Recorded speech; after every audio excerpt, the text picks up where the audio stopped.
Have you ever wondered what games you should keep or you should lose? Find out here at Purge Reviews. London is a game based on a city, and I'm going to be honest, I usually hate these games. The game's just with a city name. Some I love, I guess, some I don't, but usually it's screams dry and boring. What you're going to get in London is a Martin Wallace game, and some of you guys are tuning me out. Don't. This is by far my favorite Martin Wallace game, and one of my probably top 25 games of all time. I really, really like London. You're going to be playing cards to your tableau. What's interesting about that is you have to discard cards to a common discard area to play cards. When you discard cards, that's going to give your opponents access to those cards. So you can't give away anything too good because then your opponent's going to have access to them and can pick them up on their turn. But you only have a limited hand of cards. I have to get rid of something, and it creates these agonizing decisions. Then, when you play a card down, you're going to be building a city tableau. Each card is going to have unique items or resources that they'll give you and or certain powers when you activate the cards. So on a turn, what you can do is you can then activate your tableau once you have it done and you're ready to go. Now, you can make your tableau really, really big if you want to. So every time you're activating, you're getting more goodies and more resources and more powers and things are going on. Problem with that is you're going to create a situation of poverty, and poverty is going to be something that's going to be pulling you down constantly in this game, where you're going to have to manage that as your city gets bigger and bigger, and those are represented through black cubes. And there are mechanisms and ways to get rid of those black cubes, and you really are going to have to, because you're going to get negative points for the most poverty that you have in the game. So always just push and pull. The first one being, what card am I going to discard to play this card, because I'm giving my opponents access to that card. Then, how big do I want to make my tableau? Obviously, I'm going to make it as big as possible to get the positive resources, but it's also going to have a negative impact on my city if it starts sprawling out of control. Once you build your city up, it can never shrink down. So your tableau is always going to be that size or larger. So do you want to go big early in the game? Then how are you going to manage those poverty cubes? And it really creates a conundrum that you're going to have to battle throughout the whole game. Now, with that said, the game does not feel like it's beating you up the whole time. Quite the contrary. You do have things you have to manage. You want to get these points, you want to get these resources, I want to get rid of the poverty cubes. But it is so much fun every few turns when you get to activate your city. I built this up, I got it right the way that I want it to be, or the best that I'm going to get it to be, and I'm ready to run this thing, and I'm flipping over cards, and getting my goodies, and getting my resources, and activating my powers, and it really feels like, okay, I did all this work, now I'm getting the payoff, and you're getting it all at one time. And it works brilliantly in this game. So this game, it appears to be a simple card game, and in fact it is. There aren't a lot of actions, and Martin Wallace, as a game designer, is a genius at this. Kind of in the Reiner Knizia frame of board game design, where you have few actions that you can do. But inside of the actions, you're going to have very important decisions that are going to determine whether you win or lose this game, and whether your plans come to fruition or not are going to be based on you. Going to be some card play, some random draws, but there's also cards face up. Once again, when you're discarding cards, it goes to a face up where people can take it. So you're going to be able to choose what cards you want within a limited scope.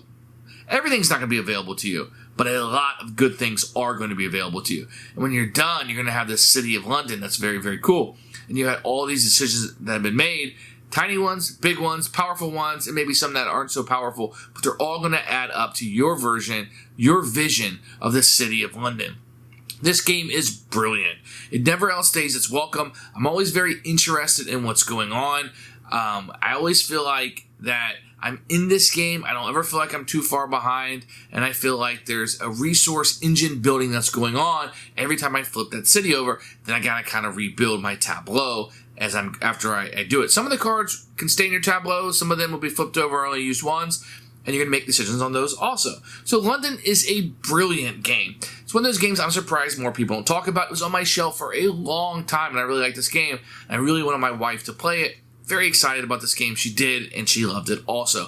London is a fantastic game. One that you may have missed. One thing I'm going to tell you, if you don't mind like a medium weight board game, this is one I can highly, highly recommend to you. One of my personal favorites that you don't really hear about a whole lot.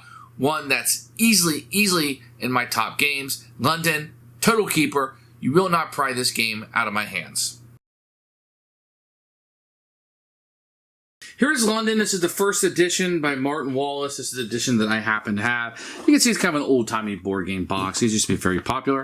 You're going to get a rule book, which we'll take a look at in a few minutes. You're going to get a board, which, while I guess needed, this is really more of a card game. You're going to get a place to put your cards over here, which is fine. It's a discard pile. But this is the part that really, I guess, is important, but it could have been half the board, I suppose. These will be the areas that you can control on the board. You can see the cost, how many cards you'll draw, and the victory points that there were. So there's no area control. You just kind of build off of this as you're going. It's a fine board. You're going to get some chits that will be included. These are victory point chits. Get a few to show which areas that you own. These are just very generic things. Now, these containers do not come with it. I put these aside, but this is your money. This used to be what Martin Wallace used in all his games, 1s and 5s. Little cheap plastic doohickeys. Some more victory point tokens, and they're fine. They work just well. The classic black cubes and black circles that you've been using for poverty, 1s and 5s, I guess they're okay. But the main star of the game are going to be these cards. Now, the cards are going to be what you have. I like the feel of these cards. These are kind of the old school cards that you would have. You can see just kind of generic artwork. This is what people used a lot back in the day, just little pieces of art. You have your icons at the bottom. Everything is pretty simple to use and to utilize throughout the game. We didn't have any issues whatsoever. All the icons, how much it costs, what happens. Very easy to read. The cards have a lot of readability. The components are really good. They will take you back to a time period before, maybe modern components and what we do now. Like, you don't see a lot of just generic blank cubes. You don't see plastic money like this. But this is all hallmarks of these tree for all games that were coming at the time. They use a lot of the same components, and that's what you're going to see here. Here's the rulebook for London. You're going to see a picture of the front of the box. As with most of the Martin Wallace games, Tree Frog, you're going to see an overview, a picture of the components, which is great. They also do this a lot where they have limited edition stuff, but it doesn't tell you how to utilize them, no pictures included. Breakdown of the board, and then how to start the game and kind of set it up as we go through. Breakdown of how the cards use. This is very handy to have at the beginning of the game because it gives you an overview of things going to be played. And then here's everything you can do on a turn. You go and take a card and play a card. Then it'll break down the actions with examples and etc. You can see the pictures here, all in full color that are being utilized here.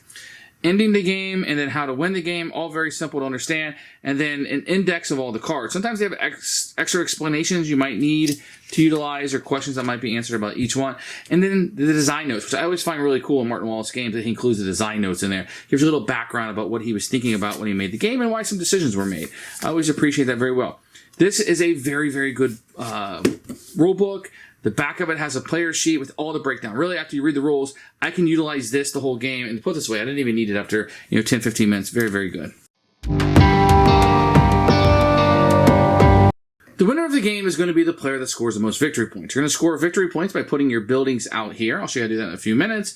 And then when you play cards, some cards are going to have victory points printed on them. You can see them right here with a little brown one. You can see the Popper and the Steamboat and the University of London has a 3 there, the other 2 do not. So that's how you're going to score the majority of your victory points.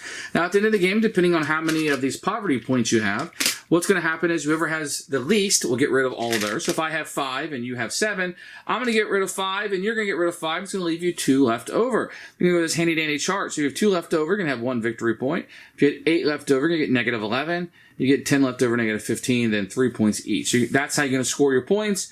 Areas on the board, the cards, minus the poverty points on this chart right here. So the first thing you do on a turn is you're going to be able to take a card. You either take the card from the top of the deck, or you can take one of the face-up cards that are up here on the board. Now, when the game starts, there's going to be no cards here. Only way cards are going to be added here is if somebody discards a card. So you have a card from your hand and you have to discard it, it will go into the top. Now, if the top and the bottom are ever full and you have to play a card, then these will be discarded out of the game. These will move up, and now you're putting cards down here. Now, this is how many cards, these white ones, for a 2-player game. And for a 3-player game, you can add these cards in, and then for 4, you'll use the entire board. So the first thing you do on a turn is take a card from the face-up display, or you can take a random card from the top of the deck. Let's get into the actions. So what you're going to do is you're going to take the card and you're going to perform one of the following 4 actions. The first action is draw 3 cards. I can simply take 3 cards and add them to my hand, and my turn is over. They can be face up once again, or they can be from the deck. So that would be a total of 4 cards, but my action is to take 3. The second possible action is to utilize this side of the board, where I can take one of my buildings, and I can place it down on a board. Now, when the game first starts, you have to start in one of the three ones: the city, Westminster, or Southwark over here. You put it here. You have to pay the cost. Well, in this case, £8. I can draw 4 cards, once again, face up or from the top of the deck. At the end of the game, I get 6 victory points. Nobody can take this area from me. It is just mine for the game. The reason why you want to get this is when we get poverty points, the more area you have up here, and in addition to the victory points it gives you, you'll be getting less poverty points from that.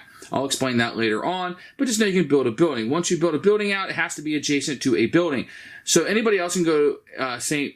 Pancras now, because it's adjacent. It doesn't have to be adjacent to your own, just adjacent to any building out. So I couldn't start over here because there's no adjacency. That's kind of how that works.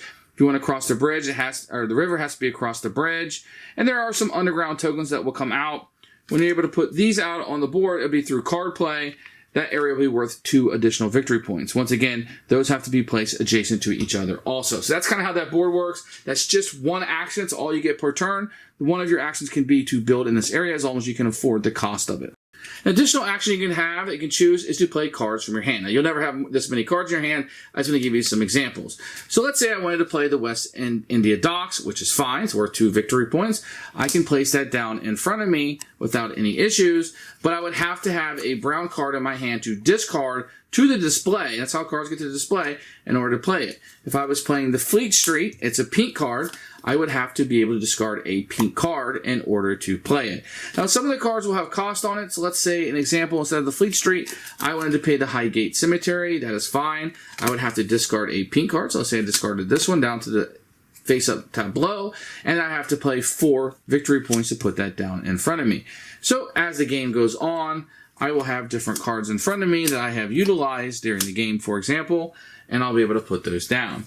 The fourth possible action I'm going to be able to do is I can activate my cards. It's called running your city. I can activate these in any area that I want.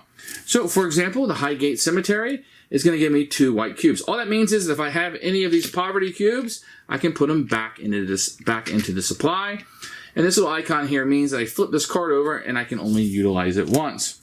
For the shipbuilding, it's a little different. I have to have a card from my hand. Sometimes it requires certain colors. In this case, it can be any color. So let's say I had a hospital card in my hand. I can discard this to the face-up tableau. I'm going to get £6 or $6 and 2 victory points. Once again, it has the flip over on it, so I have to get rid of that. And now, let's give you an example here. It's a little bit different. So in order for me to do the street lights, I have to pay $4, which is fine. I get a victory point, get rid of 2 poverty, but I don't have to flip it over.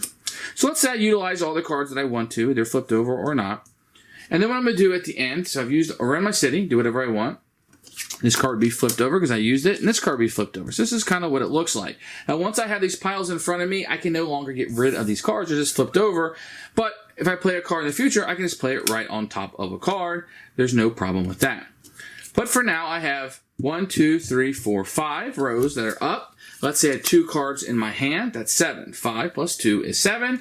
I would subtract any areas on the board that I have, and that's how many poverty cubes I'll be adding to my supply. When the deck runs out and there are no more cards available, the game will end, and whoever has the most points is the winner. Who should buy this game? If you're a fan of Martin Wallace type games, this is his #1 game in my humble opinion. If you don't mind a medium weight card game, there's some other things going on, the engine building and resource and a tableau building, etc. This is really good. In a day and age where the board game is taking the world by storm, I go back and I look at London. I say, this game is really, really good. And I'm surprised more people don't go back to London. I know it had a second printing, and maybe it was successful, maybe it was I'm without knowledge. But it just seems like this game should get more publicity as being one of the greatest traditional, what we call classic games now. It is that good. And one I can easily recommend anybody who's willing to sit down and play the game. This is kind of the time period where games could be a little bit more punishing with the poverty that you're going to have to manage in this game. In the Year of the Dragon, Notre Dame, those kind of games. This one isn't as punishing as those. Fantastic game, one I can highly recommend, and I'm very excited to share it with you, London.